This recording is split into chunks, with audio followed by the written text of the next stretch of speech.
Okay, so today we're going to learn about how we can calculate the cell potential. So you've been learning about galvanic cells and different types of cells, and you've been looking at oxidation and reduction. And so we're going to try and figure out, well, how do we know what the potential of a cell is so that then we can use it for practical purposes in industry or however else we want to use it. Now, something that you'll get in every exam is your chemical data sheet. And on your chemical data sheet, there is a list of what we call standard potentials. These are very important because these are going to be able to help us to calculate the cell potential. Now, every single one of these reactions here are actually reduction reactions. You can see that because there is a gain of electrons for each of them. So remember oil rigs, so reduction is the gain of electrons. So if we read each of these half equations in the way that they're written, as a reduction equation, this number on the side gives us the voltage. It gives us the voltage. Now, if it's negative, that's because this actually doesn't want to be reduced. Potassium doesn't actually want to be reduced. It is actually much more likely to be oxidized. It wants to gain electrons. And so that's why it has a negative voltage. These ones down here, these have a positive voltage because they do want to be reduced. Okay, so for example, copper, it wants to gain electrons, and when it does that, it will produce 0.34 volts. Now, what we're actually trying to work out today is we're trying to figure out the cell potential. Now, this symbol here, this E, stands for cell potential, and the cell potential is the voltage that's produced in the cell, which is just talking about how fast the electrons actually flow. So if we look back here, we can see, for example, if we read this equation this way, now this little symbol here means that the equation can be read both ways. It can be read in the forward direction, but also in the backwards direction. The forwards direction, we get minus 2.94 volts because potassium doesn't really want to be reduced. It's more likely to be oxidized. Now, if we were to read this in the reverse direction, in the oxidation direction, potassium is then going to lose electrons, oil rigs, so oxidation is loss of electrons. Then all we have to do here is reverse that sign. So for the oxidation reaction to happen, we would have positive 2.94 volts would be produced for that reaction. Now that 2.94 volts is only for half of the reaction, because remember this is a half equation. If we were looking at a cell, we would need to look at both halves to figure out what the whole cell potential was. So let's look at an example that you've been doing recently. So when you would have built one of these galvanic cells, and you would have had a copper electrode here and a zinc electrode. And the zinc electrode would be in some sort of solution with zinc 2+ ions. And the copper would have been also in a solution of copper ions. Now in the middle you would have set up a salt bridge here, and you may have had a potassium nitrate salt bridge. And here, of course, is your voltmeter, and that is what is recording how fast the electrons are moving in your cell. Now, we need to figure out which of these sides of our cell is undergoing oxidation and which one is undergoing reduction. And we can actually figure that out by looking at our data sheet. So even though you did the prac, if we were in a situation where you couldn't have practically set up the cell, we can work it out from here. So let's find our two metals that we're using. So we've got zinc is up here, and the reduction equation gives us a negative voltage. And if we find copper, copper is all the way down here. Okay, and we can see that copper gives us a positive reading, which means that copper is the metal that's going to be reduced in this cell, and the zinc is actually going to be oxidized, because we can see that copper is much more likely with the positive voltage to want to gain electrons, where the zinc doesn't want to gain electrons. It much rather give them away. And so we can remember that because oxidation is loss. So oxidation is going to happen on this side. And the word that we give to that is actually anode. So we call this the anode. So the anode is talking about this zinc electrode here. And the anode, we can remember at the anode, oxidation happens by remembering anox. So we say anox reminds us that at the anode, oxidation always occurs. And we know that reduction is happening over here. And since reduction is happening, we call this the cathode. So this electrode here, the copper electrode, is actually called the cathode. And we remember that by saying a red cat. And so the red cat is reminding us that reduction always happens at the cathode. And that's the case here.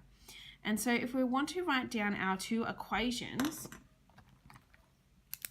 so we have zinc and from our standard potentials, so looking over here, I'm just going to copy it straight from this sheet. We have the zinc 2+ plus 2 electrons gives us zinc as a solid. Now we actually don't want to write the equation that way. We want to write it in reverse to show oxidation. So I'm going to write zinc as a solid here. It's going to, remember, oxidation is loss of electrons. It's going to lose 2 electrons. And because we've reversed this equation from our standard potentials, the voltage is going to be plus 0.76 volts. The reduction equation for what's happening at the copper, we read straight from our reduction at standard potentials. So we've got copper is wanting to gain 2 electrons to produce copper as a solid, and for that to happen, it's going to produce plus 0.34 volts. To actually calculate the cell potential, what we need to figure out is the potential for reduction, and we need to add that to the potential for oxidation. So for this particular cell, the reduction is 0.34, and we're going to add that to the oxidation, which is 0.76, which will give us an overall cell potential of 1.10 volts. So the last step in this process would be to combine our two half equations to give a full equation of the cell with the overall cell potential, which we've just calculated here. So when we put these two equations together, we need to make sure that the number of electrons on one side are equal to the number of electrons on the other side, because they need to cancel out, because they won't be included in our full equation. Now, lucky for us, they're equal on both sides. We've got 2 electrons on this side of the arrow, and we've got 2 electrons on that side of the arrow, so they will cancel, and we won't write them down here. But to write down our full, so what we're writing down is the equation for this electrochemical cell up here that I showed you before. So this is the one that you've been working on.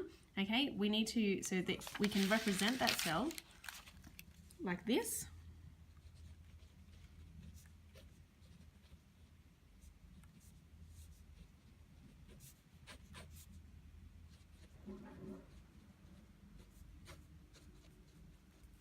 So that's how we can represent the cell. And the equation for that is putting these two together. So we've got zinc as a solid and copper in solution to end up with zinc in solution and copper as a solid. And you can see that we didn't include the electrons in there, and this is therefore a balanced equation. And the overall cell potential is 1.10, which we calculated up here.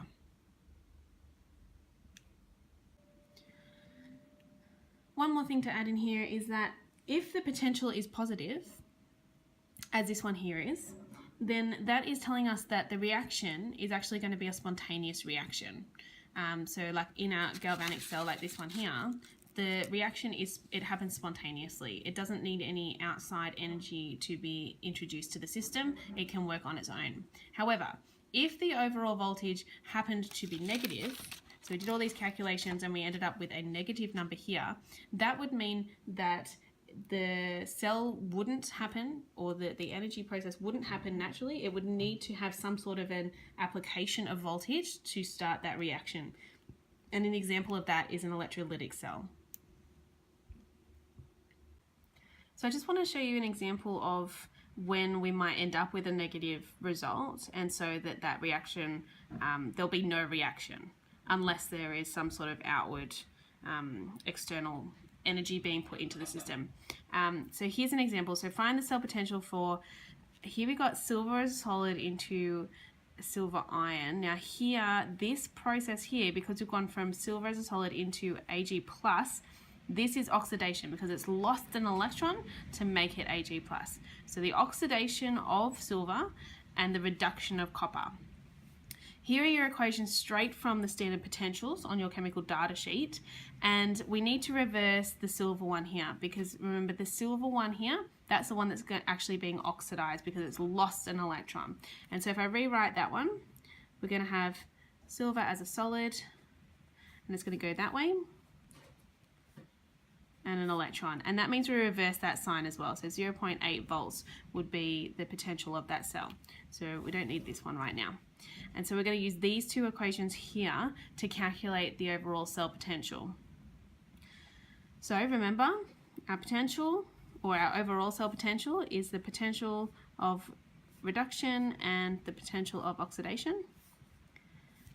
Our reduction is 0.34.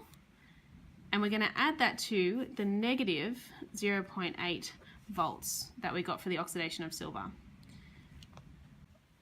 And that gives us a negative 0.46 volts. So that negative sign as the overall cell potential tells us that there'll actually be no reaction if this galvanic cell, or if this cell was set up. It's not galvanic, so if this cell was set up, there would be no reaction unless we put some sort of external energy into it to make it happen. But you could say in an exam that there was no reaction because we end up with a negative cell potential.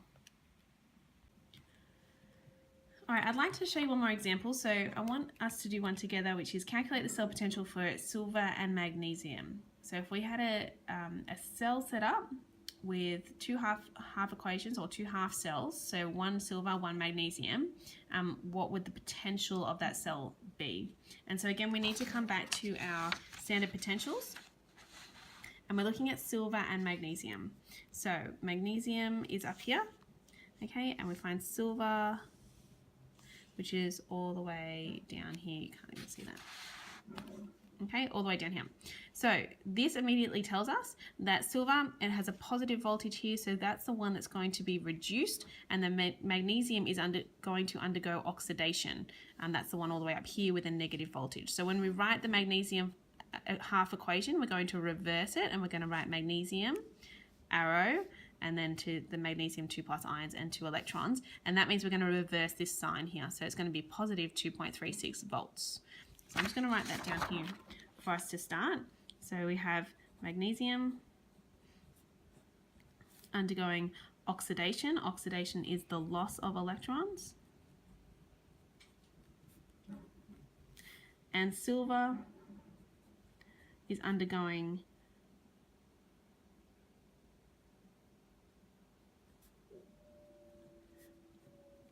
reduction, so it's gaining an electron to become a solid.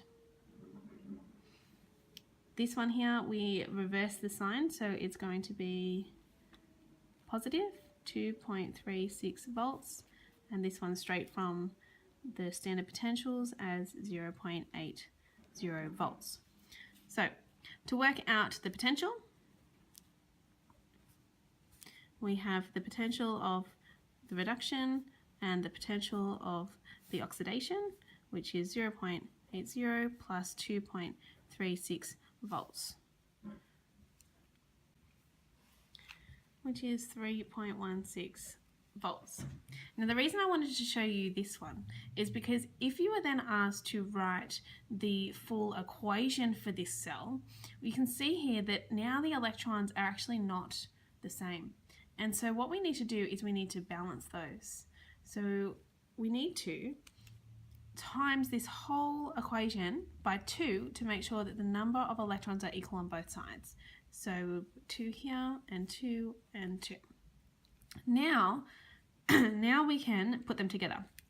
So we would have magnesium plus 2 silver. Those 2 electrons would cancel with those 2. Magnesium 2 plus and 2 silver as a solid. And then we can put in that our overall is 3.16 volts. Sorry, you couldn't see that. Here we go. So the magnesium plus the 2 silver, magnesium 2 plus ions, and 2 silver as a solid. So that's now our balanced equation with the overall cell potential at the end.